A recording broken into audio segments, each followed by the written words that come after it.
Bapak Ibu yang dimuliakan Allah, Allah Subhanahu wa taala berfirman di dalam surah Al-Fath ayat yang keempat. A'udzu billahi minasyaitonir rajim. Huwallazi anzalas sakinata fi qulubil mu'minin. Dan dialah Allah alladzi anzalas sakinata, yang menurunkan as-sakinah, ketenangan, fi qulubil mu'minin, di dalam hatinya orang-orang yang beriman. Ayat ini dijadikan para ulama sebagai dasar bahwa sumber ketenangan manusia adalah Allah. Pemilik ketenangan adalah Allah Subhanahu wa taala. Maka seorang mukmin tahu di mana dia mencari ketenangan. Maka sumber ketenangan hidup seorang mukmin adalah Allah Subhanahu wa taala. Setiap kali ia mendapatkan satu masalah dalam kehidupannya, dia hanya lari kepada Allah Subhanahu wa taala. Maka dalam ayat yang lain Allah Subhanahu wa taala berfirman, "Fafirru ilallah." Berlarilah kalian kepada Allah. Kenapa berlari kepada Allah? Karena setiap masalah, setiap problema, setiap apapun yang kita hadapi dalam kehidupan ini, yang kita butuhkan adalah ketenangan.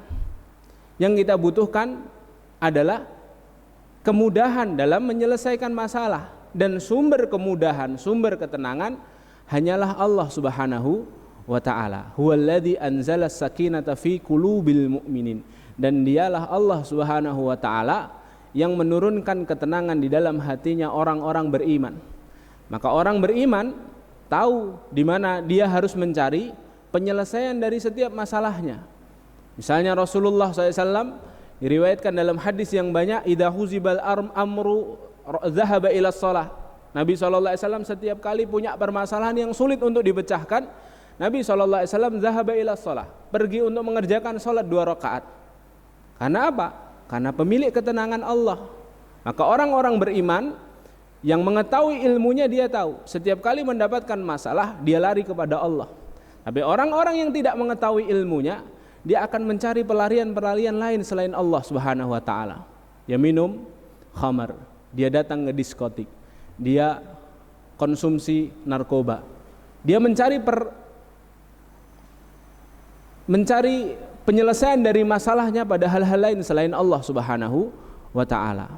Nah, masalahnya adalah ketika kita tahu pemilik ketenangan itu adalah Allah Subhanahu wa taala, lalu di mana kita akan mendapatkan ketenangan itu? Dengan cara apa kita bisa mendapatkan ketenangan itu? Ya.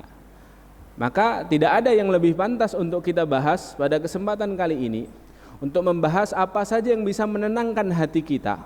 Dan ini merupakan kajian lanjutan dari kajian yang sempat terhenti beberapa waktu yang lalu, setelah kita membahas apa saja nutrisi-nutrisi hati yang dapat menjadikan hati kita ini hidup kembali. Dan di antara yang kemarin telah kita bahas adalah dengan zikrullah. Maka pada kesempatan kali ini kita akan membahas apa hal-hal yang dapat menenangkan hati kita. Ya. Kalau kita yakin bahwa Allah Subhanahu wa taala adalah pemilik ketenangan, lalu hal-hal apa saja yang disiapkan Allah untuk hamba-hambanya beriman ini, agar hamba-hambanya yang beriman ini senantiasa tenang hatinya. Ya. Maka tidak ada surat atau ayat di dalam Al-Quran yang lebih pantas untuk kita bahas dalam permasalahan ini, melainkan surat yang Allah siapkan untuk Rasulullah SAW ketika Rasulullah SAW dalam keadaan panik. Rasulullah dalam keadaan betul-betul bingung, dalam keadaan tertekan, gangguan orang-orang kafir Quraisy luar biasa, diboikot makanan untuk Rasulullah dan para sahabat, diboikot perdagangannya Rasulullah dan para sahabat, bahkan sampai akhirnya yang menyokong hanya paman beliau SAW saja, Abu Thalib, ya, dimana kalau tidak ada Abu Thalib ketika itu, maka tidak ada bantuan lain dari kalangan manusia yang bisa menolong dan membantu Rasulullah dan para sahabat ketika diboikot beberapa waktu di kota Mekah. Tapi yang menarik adalah ketika Rasulullah dalam keadaan terboikot seperti itu, justru turun satu ayat atau turun satu surat di dalam Al-Quran, yang mana surat ini kita kenal dengan surah Al-Muzammil. Allah Subhanahu wa taala berfirman dalam surah Al-Muzammil, mengawali surat ini dengan kalimat ya ayyuhal muzammil, wahai orang yang berselimut. Ya. Allah tidak menyebut atau menyapa Rasul kita sallallahu alaihi wasallam dengan kalimat ya ayyuhan nabi atau ya Muhammad. Tapi Allah menyapa Rasul kita dengan kalimat ya ayyuhal muzzammil, wahai orang yang berselimut, orang yang menutupi dirinya karena kekalutannya, karena kebingungannya, karena kerisauan dan kekhawatirannya. Ya. Mengapa Rasul kita sallallahu alaihi wasallam dipanggil dengan kalimat al-muzzammil? Allah seakan-akan ingin memberikan kita satu isyarat bahwa ayat ini, nasihat-nasihat setelahnya di dalam surat ini tidak hanya diuntukkan untuk Rasul kita sallallahu alaihi wasallam saja, tapi diperuntukkan juga untuk semua orang yang berselimut karena kekhawatiran dan ketakutannya dalam menghadapi kehidupan, karena kerisauan pikirannya atas problematika yang ada di hadapannya. Maka Allah panggil Rasul kita sallallahu alaihi wasallam dengan kalimat ya ayyuhal muzzammil, wahai orang yang berselimut. Ya. Dan hadirin dimuliakan Allah, perlu kita ketahui, para ulama mengatakan ya, setelah ayat pertama Allah menyapa Rasul kita sallallahu alaihi wasallam dengan kalimat ya ayyuhal muzzammil, selanjutnya Allah Subhanahu wa taala memberikan beberapa cara, beberapa sarana, beberapa amalan untuk Rasul kita sallallahu alaihi wasallam dan para sahabat lakukan agar hati mereka yang tadinya panik, tertekan, khawatir, risau, takut agar menjadi tenang. Ya. Para ulama sebutkan cara, sarana, amalan tersebut ya tertulis di dalam surah Al-Muzammil dari ayat 1 sampai 10. Ya. Ada 7 amalan atau ada 7 sarana yang Allah siapkan untuk Rasul kita sallallahu alaihi wasallam ya. Ketika dalam keadaan panik luar biasa, dalam keadaan takut, yang mana amalan-amalan ini, pos-pos ini Allah jadikan untuk hamba-hambanya Allah, tidak hanya untuk Rasul kita SAW dan untuk para sahabat saja, tapi untuk setiap kita yang hatinya galau ketika menghadapi masalah, yang hatinya tidak tenang ketika ada ujian menimpanya, yang pikirannya risau, gundah gulana ketika ada sesuatu yang sangat besar ada di hadapannya dan dia tidak tahu jalan keluarnya. Cara-cara ini yang disiapkan Allah Subhanahu wa taala untuk Rasul kita sallallahu alaihi wasallam. Dan cara yang pertama luar biasa hadirin. Cara yang pertama kata Allah Subhanahu wa taala, "Qumil laila illa qalila." Bangunlah di malam hari walaupun sebentar. Bangunlah di malam hari walaupun sedikit. Ya. Kalau orang biasa mengomentari ayat ini, Rasulullah dalam keadaan tertekan di siang harinya, malam harinya kok malah disuruh bangun malam. Ya, ini syariat ini tidak masuk akal ini. Malam harinya biarkan Rasul kita mengistirahatkan badannya, mengistirahatkan pikirannya. Tapi kok malah turun ayat mensyariatkan qiyamul lail. Yang mana dulu qiyamul lail itu hukumnya wajib sebelum nanti turun ayat yang ke-20. Ya. Jadi gimana ini Allah ini? Ya. Paginya disuruh berjuang, bertahan hidup melawan orang-orang kafir Quraisy yang memboikot Rasulullah. Ayat ini justru turun di saat Rasulullah dalam keadaan terhimpit. Dan syariatnya, amalan yang pertamanya adalah qumil laila illa qalila. Nisfahu awin kusminhu qalila. Setengah malam atau yang lebih sedikit daripada setengah. Ya. Jadi seakan-akan Allah Subhanahu wa taala ingin memberikan isyarat kepada Rasul kita dan para sahabat yang mengiringi Rasulullah, setia bersama Rasulullah radhiyallahu anhum ajmain, bahwa kalau urusanmu di siang hari ingin diselesaikan oleh Allah Subhanahu wa taala, maka perbaiki hubunganmu dengan Allah Subhanahu wa taala di malam hari. Ya, makanya para ulama salaf banyak mengatakan kalau urusanmu di siang hari ingin diselesaikan Allah, perbaiki urusanmu di malam hari. Bangun di malam hari agar Allah Subhanahu wa taala menyelesaikan urusan-urusanmu di siang hari. Maka justru amalan pertama yang dapat menenangkan hati seorang mukmin itu justru adalah ketika dia menyendiri, bermunajat, berduaan dengan Allah Subhanahu wa taala dalam qiyamul lailnya. Saat manusia yang lainnya tertidur. Makanya para ulama mengatakan tidak ada amalan yang lebih utama, tidak ada solat yang lebih utama setelah solat fardu, melainkan solat tahajud, solat qiyamul lail. Kenapa demikian? Karena ya, ketika kita solat malam, semua orang tertidur. Wasallu bil laili wan nasu niyam, kata Rasulullah SAW. Dan solatlah di malam hari ketika manusia terlelap. Dan di waktu itulah Allah Subhanahu wa taala turun ke langit dunia sambil bersabda, sambil berfirman, hal min mustaghfirin, adakah hamba-hambaku yang beristighfar malam ini? Hal min taib, ada enggak hamba-hambaku yang bertobat malam ini? Hal min dhi hajatin, ada enggak hambaku yang butuh pertolonganku malam ini? Pasti akan aku ampuni dia, pasti aku akan terima taubatnya, pasti aku akan tolong dia. Ya. Jadi lihatlah Allah Subhanahu wa taala menenangkan hati Rasulullah sallallahu alaihi wasallam dan para sahabat lewat satu sarana penting bernama qiyamul lail. Jadi kalau ditanya apa yang menenangkan hatinya seorang mukmin, qiyamul lail. Ya, qiyamul lail ini Masya Allah tabarakallah. Qiyamul lail ini berbanding lurus dengan ketenangan seseorang baik hati dan pikirannya dalam menyelesaikan semua masalah. Ya, terlihat kalau kita ini sudah mulai kemerungsung, sudah mulai tergesa-gesa, sudah mulai kesusu, ya, sudah mulai panik, mudah panik menyelesaikan pekerjaan, menyelesaikan tugas-tugas sebagai suami, tugas-tugas sebagai ayah, tugas-tugas sebagai istri, sebagai ibu. Coba lihat, cek malam kita gunakan untuk bangun atau tertidur pulas. Ya. Cek jam berapa kita bangun, kapan terakhir kali kita sholat witir. Ini jawabannya. Karena Imam Asy-Syafi'i rahimahullahu ta'ala berbicara soal qiyamul lail ini, Imam Asy-Syafi'i mengatakan, man ahabba ayyaftahallahu fi ayyaftahallahu qalbahu wa yarzuqahul hikmata fa'alaihi bil khulwah. Barang siapa yang senang Allah membukakan hatinya, yang senang Allah menganugerahkan hikmah dalam hidupnya.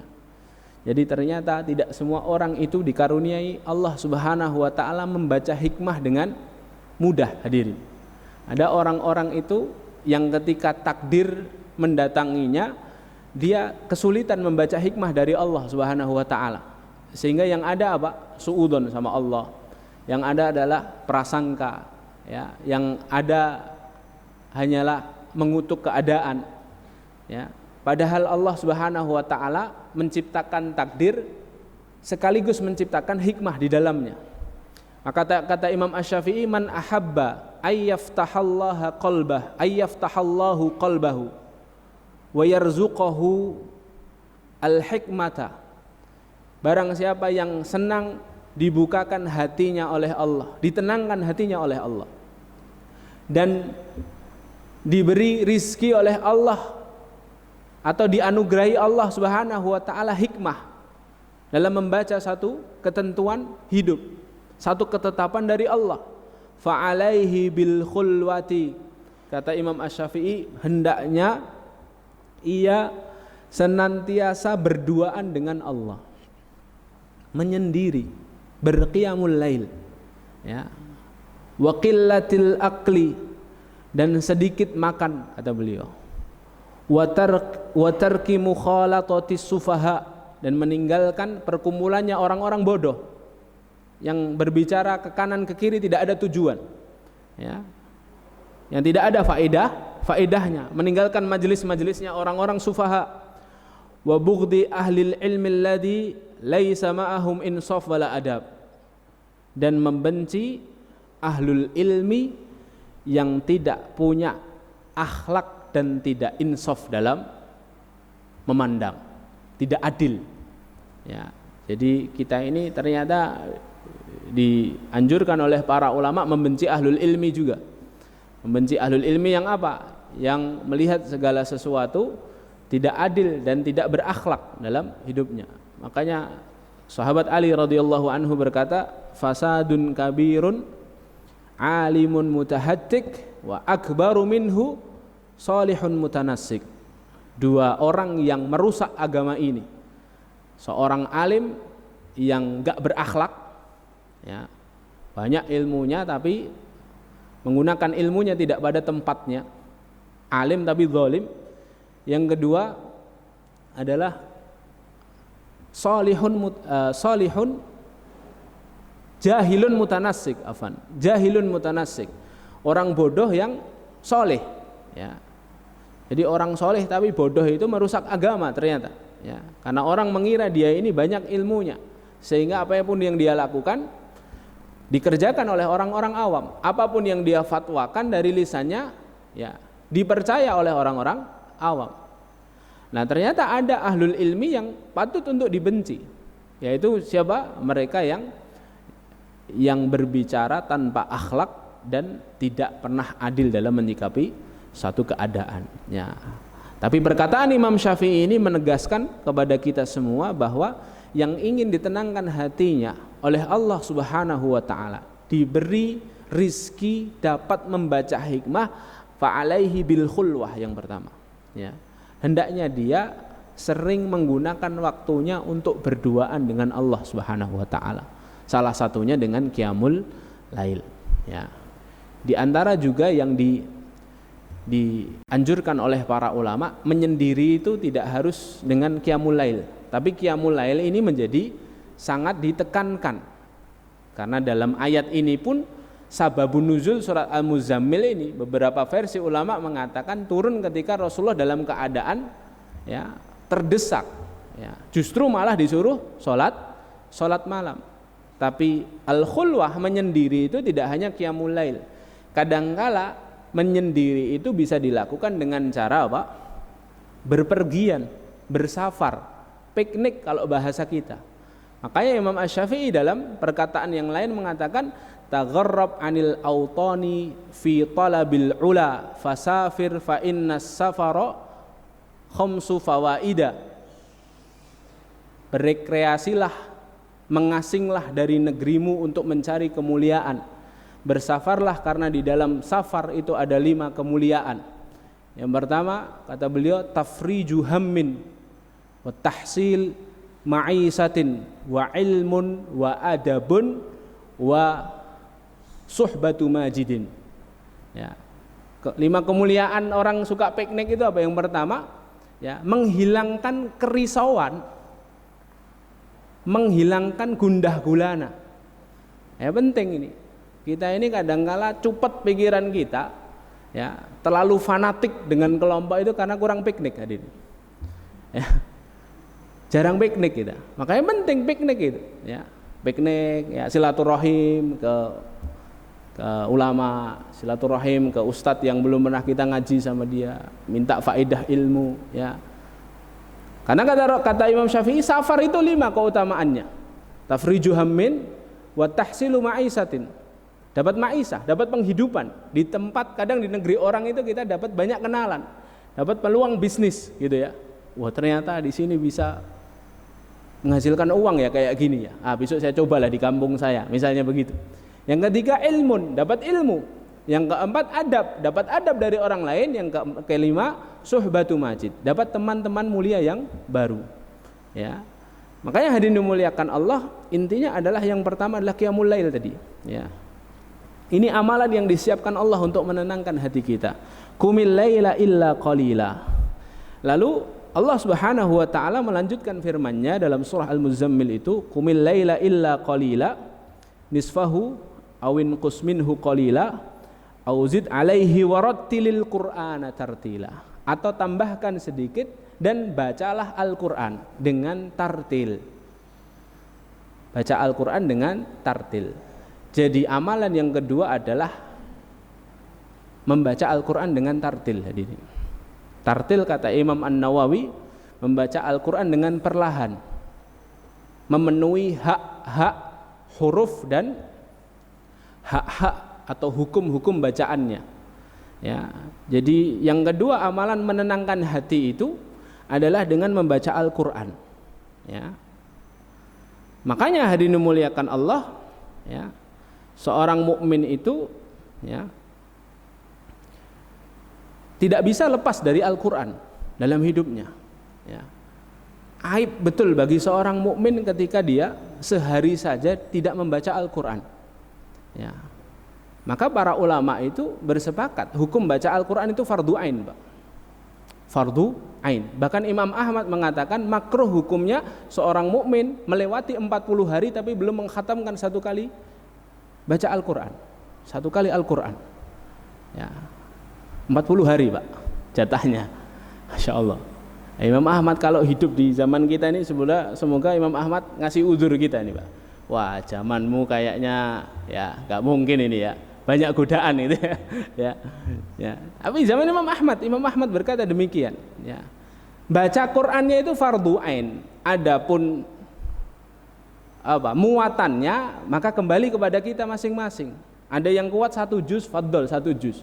Ada yang kuat 1 lembar sehari, fadl 1 lembar. Tapi seorang mukmin itu harus menentukan waktunya dalam 24 jam seharinya itu kapan dia bisa baca Al-Qur'an. Ya. Pekan yang lalu kami FKAM bekerja sama dengan Muslim United di Jogja sana untuk mengadakan daurah manajemen masjid. Ya. Kami melihat satu sunnah yang dihidupkan oleh teman-teman takmir di Muslim United itu. Ya. Ba'da sholat, takmirnya itu, anak-anak muda yang ngurus masjid itu langsung mengambil Quran yang ada di depan, langsung memberikan kepada jamaah. Selesai sholat sunnah itu, langsung dikasih sebelum mereka lari. Ya, dikasih. Setelah itu ya ustadz yang ditunjuk memimpin untuk membaca 2 lembar. 2 lembar. Ayo baca 2 lembar bareng-bareng. Jadi baca bareng-bareng. Jadi orang yang mau keluar itu ya agak segan, mau keluar nggak enak, ini sudah dipegangi Quran gitu ya. Akhirnya baca 2 lembar. 2 lembar itu kan tidak sampai 10 menit. Ya, 2 lembar, 2 lembar, 2 lembar, 2 kali 5, 10, 1 juz. One day one juz. Jadi tinggal lihat tanggal. Dan ustaznya nggak ngasih tahu, buka halaman sekian, nggak ngasih tahu. Tinggal lihat tanggal aja. Kalau tanggal 14 waktu zuhur berarti ya sudah halaman 3 dan 4. Ya, atau lembar ketiga dan lembar keempat. Ya, jadi Masya Allah harus ada memang waktu khusus kita untuk baca Quran. Karena Quran itu menenangkan, hadirin. Kenapa Quran itu menenangkan? Karena isinya firman Allah. Zat yang tahu betul seluk-beluk hati kita, hadirin. Yang tahu betul bagaimana menenangkan hati kita. Allah. Al-Quran itu isinya firman Allah, Pak. Bukan tulisannya J.K. Rowling atau Terelie, penulis-penulis bestseller. Ini tulisannya Allah yang di awal suratnya Allah Subhanahu wa taala, di awal lembarnya Allah katakan alif lam mim zalikal kitabul la raiba fi. Tidak ada, Pak, penulis di dunia ini yang di pembukaan bukunya mengatakan kitab ini, bukuku ini, karyaku ini tidak ada keraguan sama sekali di dalamnya. Penulis itu di depan mesti tulisannya pembukaan tiada gading yang tak retak. Mohon kalau ada kesalahan mohon bisa dikoreksi, kirimkan ke email ini. Ya. Minta maaf. Tapi Allah di awal kitabnya menuliskan zalikal kitabul la raiba fi. Quran ini adalah satu-satunya kitab yang tidak ada keraguan di dalamnya. Ya. Kenapa tidak ada keraguan di dalamnya? Karena yang mengisi, yang menulis, yang berfirman adalah Rabb kita, yang menciptakan kita, hadirin, yang tahu betul cara bagaimana menenangkan kita. Maka salah satu mukjizat Al-Quran itu apa? Kita membaca Al-Quran, tahu Arabnya, tidak tahu artinya, tapi sudah bisa menenangkan kita, hadirin. Ya, itu Al-Quran. Baca, random, cari ayat manapun, kita baca, hati kita tenang, padahal tidak tahu artinya.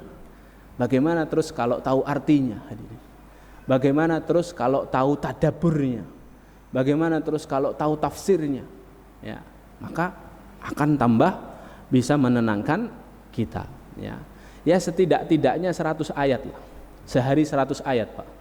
Karena ada dalam satu hadis yang diriwayatkan oleh Imam Ad-Darimi. Hadis ini dihasankan oleh Syekh Al-Albani dan Syekh Shu'aib Al-Arnaud, dua ulama hadis di zaman kita. Ya, hadis ini hasan diterima. Rasulullah SAW pernah bersabda, "Man qara'a bi mi'ati ayatin", barang siapa yang membaca 100 ayat dalam satu hari, kutiba lahu qunutul lailah, maka dituliskan baginya seperti dia sholat semalam suntuk, Pak. Di bonusnya itu dapat pahala sholat semalam suntuk. Yang baca Quran dapat pahala sholat semalam suntuk. Ya, ini solusi untuk kita yang tidak pernah sholat malam ya. Ya, tapi berarti wah, maca Quran baik, gak usah sholat malam, nggak begitu juga, gitu ya. Jadi ini ya satu peraihan gitu ya. Artinya ketika kita bisa 100 ayat, alhamdulillah. Tapi kalau belum mampu ya step by step dulu ya. 1 lembar dulu sepekan.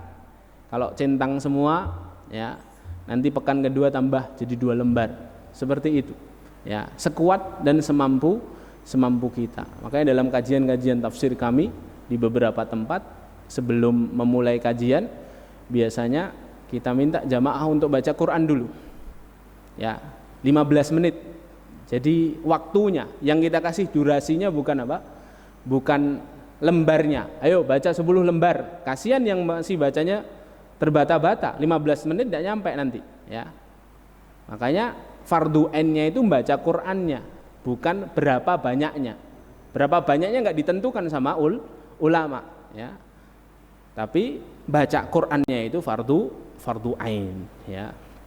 Hadirin memuliakan Allah, itu yang kedua, warattilil Qur'ana tartila. Ya, warattilil Qur'ana tartila. Lalu yang ketiga apa? Ya. Yang ketiga Allah Subhanahu wa taala melanjutkan ayatnya, warattilil Qur'ana tartila inna sanulqi 'alaika qawlan tsaqila inna nasyi'atal laili hiya ashaddu wa aqwamu qila inna laka fin nahari sabhan tawila wadhkurisma rabbik. Berzikirlah menyebut nama Allah, ya. Jadi amalan ketiga yang Allah tawarkan untuk kita yang bisa menenangkan hati itu zikir. Zikir yang pada kesempatan lalu sudah kita bahas tentang zikir ini. Dan zikir ini ditawarkan untuk kita dengan berbagai cara. Di antara zikir yang paling mudah adalah zikir mutlak. Zikir yang tidak tertaut oleh waktu, ya. Bisa kita kerjakan kapanpun, ya. Zikir mutlak ini bisa berupa sholawat, bisa berupa istighfar, bisa berupa tahmid, tasbih, takbir, ya. Ada zikir-zikir yang terpaut oleh waktu, zikir pagi dan petang. Zikir pagi itu utamanya setelah sholat subuh sampai terbit matahari, waktu utamanya. Kata Syekh At-Tarifi dalam kitabnya Fikih Zikir Pagi, beliau mengatakan ada waktu utama dan waktu tidak utama. Waktu tidak utamanya setelah terbit matahari sampai menjelang zuhur. Itu masih boleh zikir pagi. Kalau zikir sore waktu utamanya ba'da asar sampai terbenam matahari.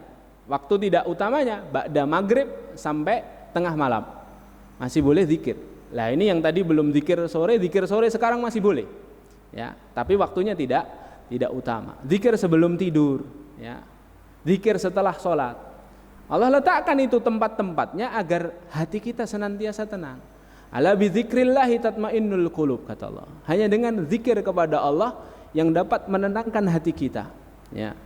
Kenapa zikir itu menenangkan hati? Karena zikir itu kalau kita fahami maknanya, Pak, kita mengucap Allahu Akbar, Allah Maha Besar, secara langsung atau tidak langsung, sadar atau tidak kita sadari, kita ini menyerahkan segala urusan kita kepada Allah Subhanahu wa taala. Masalahku besar tapi Allahku lebih besar. Sehingga tenang, ya. Sehingga tenang yang ada dalam dirinya. Ketika dia melakukan kesalahan atau satu dosa kemaksiatan dalam hidupnya, dia mengucap astaghfirullah, ya Allah ampuni aku ya Allah. Dan dia yakin bahwa Allah Maha Pengampun, ya. Kalau dia selami maknanya istighfar itu, Pak, dari kata ghafara, Ghafara itu sesuatu yang digunakan untuk menutup dan melindungi. Makanya salah satu perlengkapan perang itu apa? Mighfar. Mighfar itu apa ini? Helm perang. Helm perang itu tujuannya dua, untuk menutup dan untuk melindungi kepala. Istighfar juga fungsinya dua, untuk menutup kesalahan kita dari mata manusia dan untuk melindungi kita dari efek dosa yang pernah kita lakukan, berupa musibah-musibah yang Allah timpakan di dunia. Jadi orang itu kalau istighfar, kalau zikir, ya, kalau mengagungkan Allah, menyerahkan semuanya pada Allah, ya, semuanya akan terlihat mudah dalam hidupnya, karena Allah beri ketenangan dalam hatinya. Jadi yang ketiga adalah zikir. Lalu yang keempat, ya, dalam ayat ini Allah sebutkan wadzkur isma rabbika wa tabattal ilaihi tabtila. Yang keempat adalah at-tabattul. Ya. At-tabattul itu apa? At-tabattul itu adalah menghilangkan hal-hal yang dapat mengganggu ketaatan kita kepada Allah. Ini namanya tabattul. Mengganggu kekhusyuan kita kepada peribadatan kita kepada Allah Subhanahu wa taala. Di antara at-tabattul itu bagi orang yang belum menikah, ya menikah. Makanya nikah itu kan orientasinya untuk apa? Sakinah, mawaddah warahmah kan. Sakinah itu kan ketenangan. Orang nikah itu lebih tenang daripada orang yang enggak nikah-nikah, ya. Itu kenapa kameramen senyum-senyum sendiri? ya. Jadi memang seperti itu, ya. Allah sifati nikah itu biar menenangkan, gitu ya. Dan itu bagian dari tabattul, ya, menghilangkan segala sesuatu yang mengganggu kekhusyuan kita. Di antara yang mengganggu kekhusyuan itu apa? Kemaksiatan kan? Kemaksiatan. Makanya salah satu bentuk tabattul itu adalah, ya, bagaimana kita menjaga keikhlasan kita dalam beramal. Dan bab ikhlas selesai kita bahas di awal. Jadi selanjutnya adalah menghilangkan semua faktor yang bisa menghalangi kita dari kekhusyuan, ketaatan kita kepada Allah, ya. Jadi jangan buang-buang waktu kita pada kesia-siaan, ya. Bagaimana kita mengatur waktu kita, membuat target-target dalam hidup kita. Akhirnya Imam Al-Ghazali dalam kitabnya Ihya itu mengajari kita 5M kan. Ya, kalau mau amal itu terus istiqomah 5M. M yang pertama muraqabah, merasa diawasi oleh Allah. M yang kedua muahadah, harus bikin perjanjian dengan diri kita sendiri, bikin target, bikin tabel, baca Al-Quran Senin sampai Ahad 1 lembar. Kalau masuk target centang. Yang ketiga muhasabah, kalau sudah 1 pekan dimuhasabai, banyak centangnya apa banyak silangnya ini, muhasabah, ya. Yang keempat muaqabah, menghukum diri kita sendiri. Kalau banyak centangnya kasih punishment, kasih hukuman. Kalau banyak silangnya kasih hukuman. Kalau banyak silangnya pekan ini hukumannya saya sedekah Rp5.000. Muaqabah itu sunnah. Ya, Umar bin Khattab itu kan pernah menjual kebunnya gara-gara terlambat sholat kan. Bagian dari muaqabah. Ya. Kalau santri kami di pondok, ya, itu kita ajari pakai karet di tangannya. Ya. Jadi kalau dia terlambat sholat, jebretkan sendiri, ya. Enggak sakit Ustaz? Iya enggak sakit, ya. Tapi perlu diketahui, mungkin di dunia kamu enggak merasakan sakit, tapi nanti di akhirat hukuman Allah lebih menyakitkan. Itu bagian dari muaqabah. Muaqabahnya yang mendidik, ya. Misalnya enggak baca Quran, ya sholat duha hukumannya, begitu ya. Jadi kita pasang-pasang target sendiri yang justru menambah amal solih kita. Baru M yang kelima mujahadah. Mujahadah itu harus ada kesungguhan. Di antara bentuk kesungguhan yang mencari lingkungan yang baik, mencari teman yang support, ya. Terus apa kesungguhan yang lain, kesemangatan, minta nasihat, seperti itu. Agar amalan kita langgeng kita kerjakan. Itu bagian dari kita mengusahakan tabattul tadi. Yang kelima, ya, wa tabattal ilaihi tabtila. Lalu Allah Subhanahu wa taala berfirman, Rabbul masyriqi wal maghribi la ilaha illahu. Dialah Allah, ya, Rabb al-masyriq wa Rabb al-maghrib, ya. Rabb timur dan barat, la ilaha illahu, tidak ada sesembahan yang berhak disembah melainkan Ia, fattakhidhu wakila, maka jadikanlah Ia, Allah Subhanahu wa taala, satu-satunya wakilmu, bertawakallah kepada Allah. Maka yang kelima yang menenangkan hati seorang mukmin itu adalah sikap tawakalnya.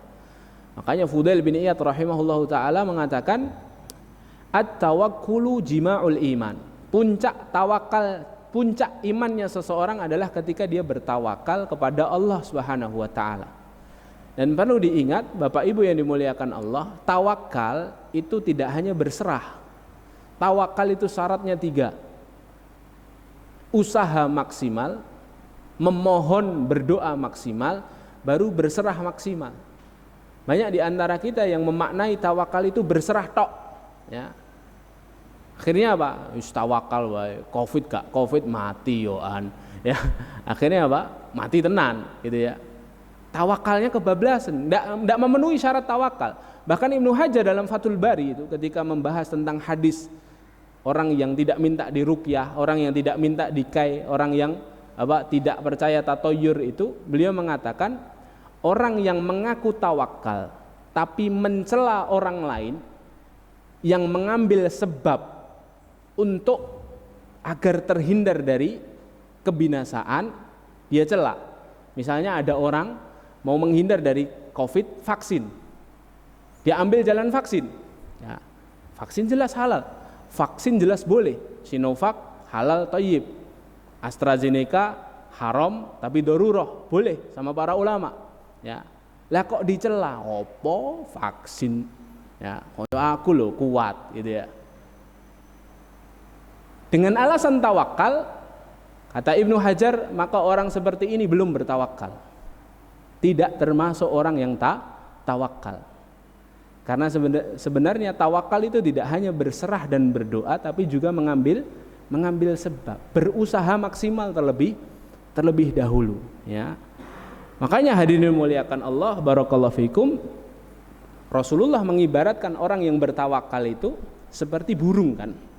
Lau tawakkaltum haqqa tawakkulih, ya, la razaqakum kama yarzuqut thair taghdu himasa wa taruhu bitana.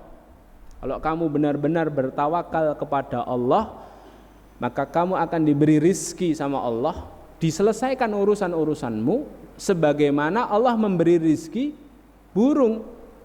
Burung itu keluar dari sarangnya dalam keadaan lapar, pulang dalam keadaan kenyang, padahal tidak punya kantor, Pak. Kita mikir burung itu tidak tahu kemana terbangnya itu. Ya, kalau kita jelas keluar rumah, punya pekerjaan, ya, punya yang dituju, ada gajian, yang bekerja sebagai, ya, karyawan, punya kantor, ya, yang dagang ya dapat penghasilan. Lah ini burung tidak tahu ini lapaknya di sebelah mana.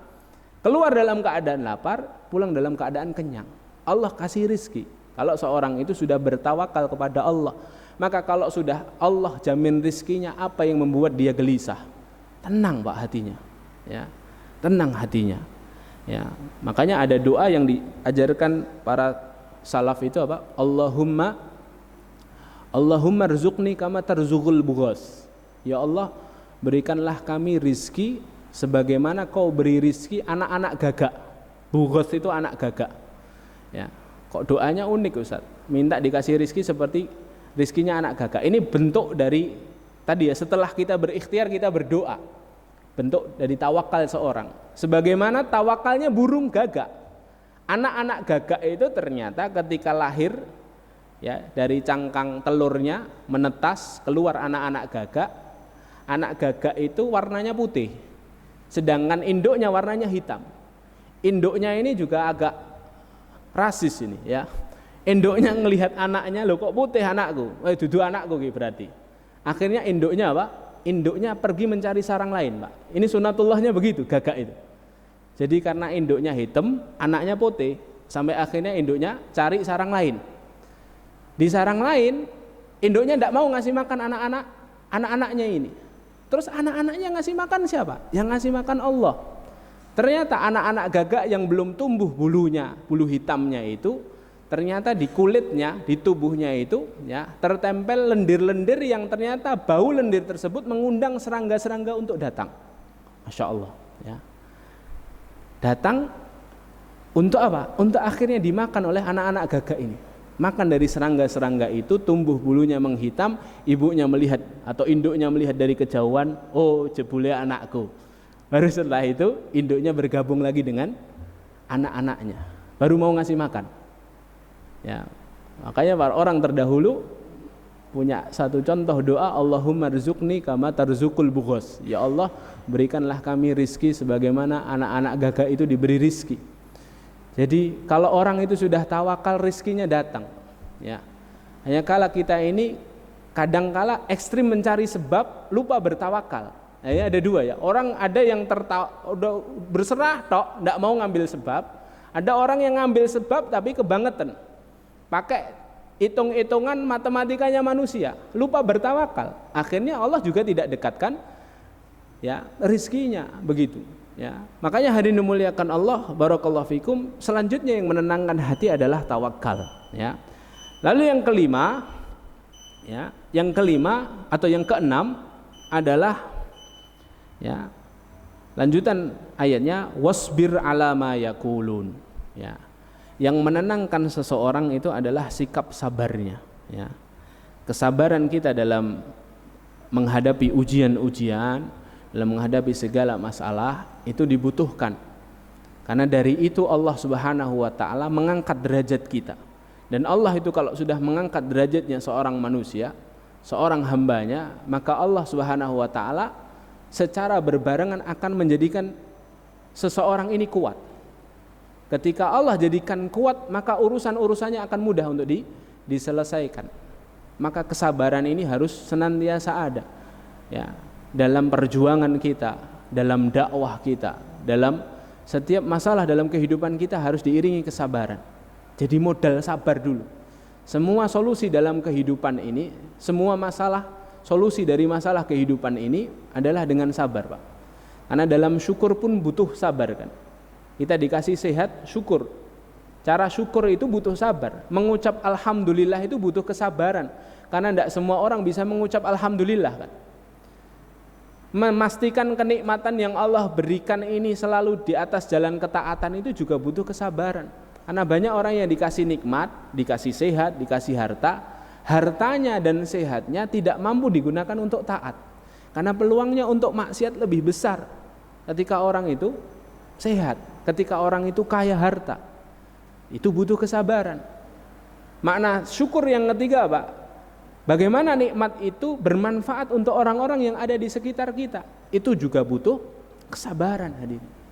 Tidak semua orang yang ketika diberi nikmat memikirkan saudaranya. Itu butuh kesabaran. Makanya kesabaran ini penting dalam kemudahan dan dalam kesulitan. Tetap harus yang namanya sabar. Dan yang ketujuh adalah wasbir ala ma yaquluna wahjurhum hajron jamila.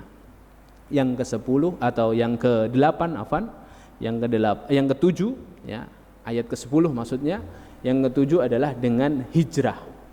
Hijrah itu maksudnya apa? Berusaha berubah untuk lebih baik dalam kehidupan kita. Tapi yang menarik ayat ini ditutup dengan sifat wahjurhum hajron jamila, dan berhijrahlah ya, berhijrahlah dengan hijrah yang baik. Hijrah yang baik itu bagaimana? Hajron jamila itu bagaimana? Hajron jamila itu adalah dengan mengiringi setiap proses hijrah dan perubahan kita dengan ilmu. Makanya salah satu yang menenangkan hati itu ilmu. Dalam kita berproses menjadi lebih baik daripada masa lalu kita, perlu yang namanya apa? Ilmu. Ilmulah yang mengarahkan kita untuk menuju sesuatu yang lebih baik, bukan justru malah menjadi sesuatu yang lebih ya, yang lebih salah daripada masa lalu kita. Karena ada orang yang hijrah itu salah langkah, Pak. Niatnya hijrah, tapi setelah hijrah malah tambah ngegas. Ya. Karena apa? Tidak diiringi dengan ilmu. Akhirnya malah tambah mudah menyalahkan orang.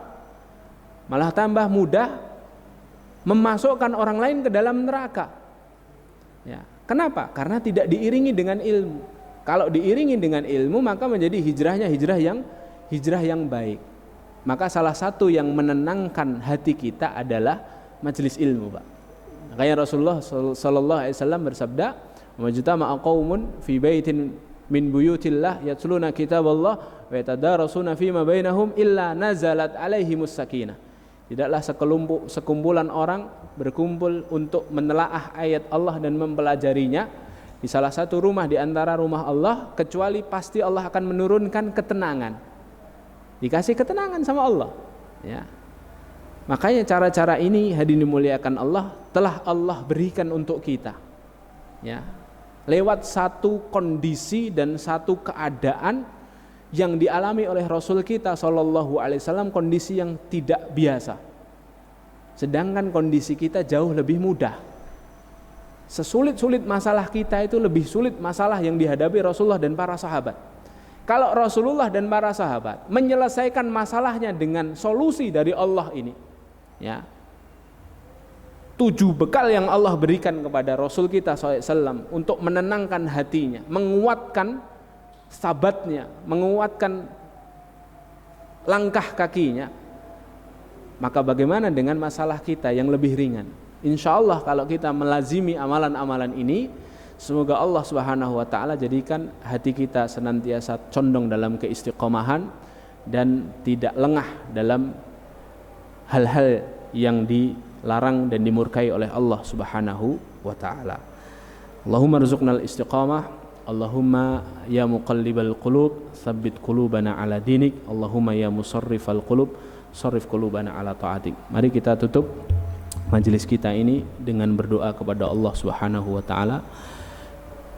Bismillahirrahmanirrahim. Alhamdulillahirabbil alamin. Hamdan yuwafi ni'amahu wa yukafi'u mazidah. Ya Rabbana lakal hamdu kama yanbaghi li jalali wajhikal karim wa 'azimi sultanik. Allahumma shalli ala Muhammad wa ala ali Muhammad kama shallaita ala Ibrahim wa ala ali Ibrahim. Wa barik ala Muhammad wa ala ali Muhammad kama barakta ala Ibrahim wa ala ali Ibrahim innaka Hamidum Majid.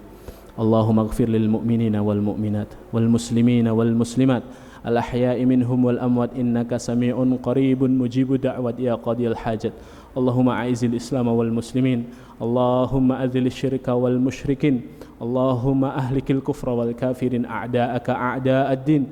Allahumma shattid shamlahum wa mazziq jam'ahum wa qallil adadahum wa zalzil aqdamahum wa alki fi qulubihim ar-ru'ba innaka ala kulli syai'in qadir.